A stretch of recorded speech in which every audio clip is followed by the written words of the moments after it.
तीर्थ उनके, पुराण उनके, पुराणों की कहानियां भी उनकी, मंदिर उनके, मंदिर के दर्शन उनके, मंदिर में रखी मूर्तियां उनकी, मंदिर की परछाई उनकी, नियम उनके, पूजा पाठ, मंत्र, श्लोक, किस्से, कहानियां सब उनका, सम्मान उनका, पुरस्कार उनका, मीले उनकी, हंसना उनका, रोना उनका, सुख दुख, जीवन मरण सब उनका, भाग्य भी उनका और दुर्भाग्य भी उनका। तो फिर हमारा क्या है? तिरस्कार, झूठन, पुरुषोत्तम। फिर हम कौन है? कौन है हम? पापी, अधर्मी, ढोंग, दंगा? नहीं, नहीं। हमारी इच्छा से तो हम ये भी नहीं कर सकते, ये भी हम उनकी इच्छा से करें। ये सब उपाधियां हमें कौन देते हैं? उच्च वर्ण वाले। वरना इस पर भी हमारा कोई अधिकार नहीं। हम हो किसके भी हो, कुछ भी हो सकते हैं केवल उनके कारण, वरना हमारा कोई वजूद नहीं, कोई वजूद नहीं, कोई वजूद नहीं, कोई वजूद नहीं, कोई वजूद नहीं। संजय में छोड़ पर कुछ ब्राह्मणवादी लड़के सुगन काका को छेड़ रहे थे, तो मुझसे रहा नहीं गया। हद तो तब हो गई जब एक ब्राह्मणवादी लड़की ने सुगन काका की रामती निकालते हुए उनसे कहा, निकाल तेरी रामती को, तूने इस रामती से बहुत सा चमड़ा छीना है, अब मैं इस रामती से तेरा चमड़ा उतारूंगा। सुगन काका का अपराधी क्या था? उन्होंने मंदिर में रखी आरती को सुन लिया था। जानते हो आप सुगन काका के साथ क्या हुआ? सुगन काका को बेदखल कर दिया गया। मेरे विरोध का कोई अर्थ नहीं मिला, कोई अर्थ नहीं मिला।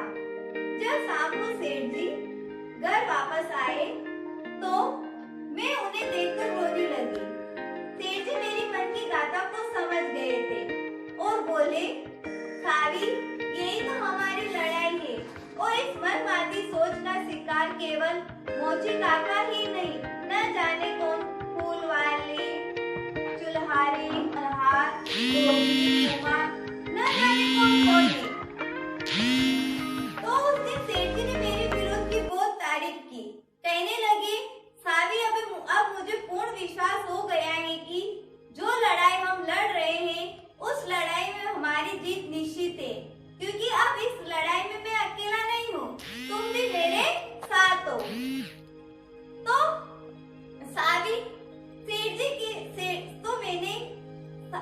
जी की आंखों में सुनहरे भविष्य को लेकर जो चमक देखी थी वो मैंने आज से पहले कभी नहीं देखी थी। मैंने सेठ जी को इतना खुश कभी नहीं देखा था।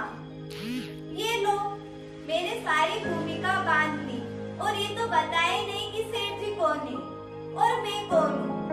तो सेठ जी मेरे पति ज्योतिबा राव फूले हैं और मैं उन्हें प्रेम से सेठ जी कहती हूँ, और मैं उनकी पत्नी सावित्रीबाई फूले हूँ और सेठ जी मुझे प्यार से सावी कहते हैं।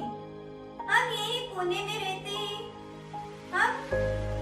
पहले हम ससुर जी के साथ पुश्तैनी मकान में रहते थे, परंतु समाज के ठेकेदारों का हमारे गरीबों के प्रति प्रेम और स्वभाव पसंद नहीं आया, तो उन्होंने हमें घर से निकाल दिया। अब हम यही भाड़े में रहते हैं। सेठ जी के मित्र उस्मान सिंह का सेठ का है, उनकी बहन खालसा सिंह मेरे साथ स्कूल में पढ़ाती है।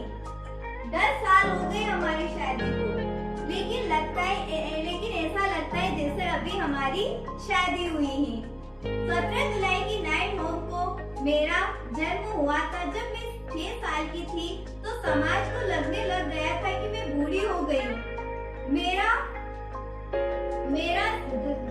मेरे जो बाबा है वो गांव के मुखिया थे। उनके लिए तो बहुत बड़ी मुश्किल हो गई थी। लोग घर आकर बोलते थे कि आपकी बेटी का ब्याह कब करोगे, आपकी बेटी बड़ी हो गई है। दूसरों की समाज की बेटियों पर इनका गलत असर हो रहा है। आपकी बेटी घर में कब तक कुंवारी रहेगी।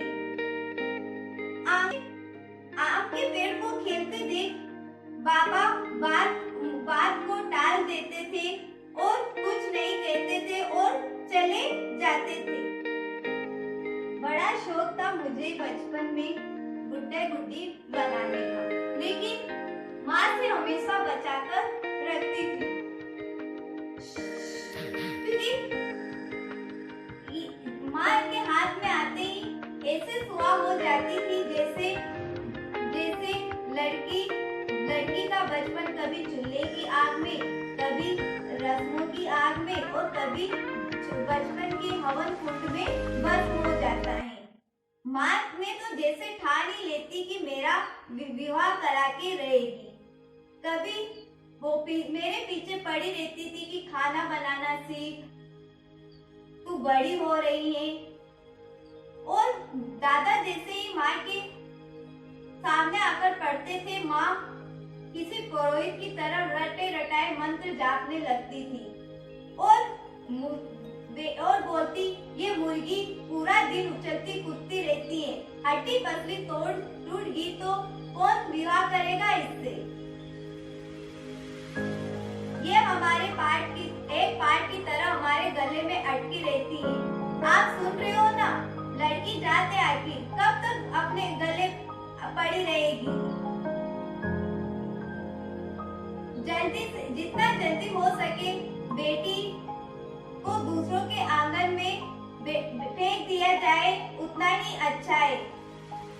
बेटी बाप के घर में इतने दिन शोभा नहीं देती है, ये दूसरों के आंगन में ही इसे फेंक दिया जाए उतना ही समाज और घर के लिए अच्छा होता है। गलती माँ की नहीं थी, जैसे समाज की हवा वैसे आदमी की सोच। हद तो यह थी कि उस समय औरतों को ये भी पता नहीं था कि घर की दहलीज किस दिशा में है। सच तो यह है कि लड़की होना ही अपने आप में एक अभिशाप है। लड़की का तिरस्कार होना कभी बंद नहीं होता है।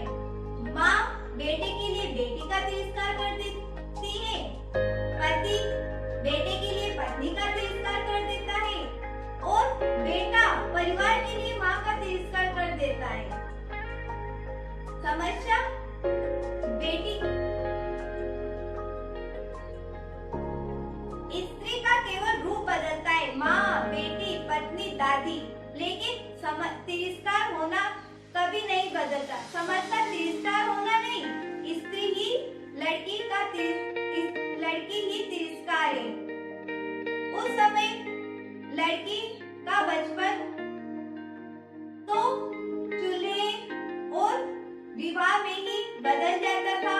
उस समय बेटी एक अभिशाप थी। उस समय की कहानी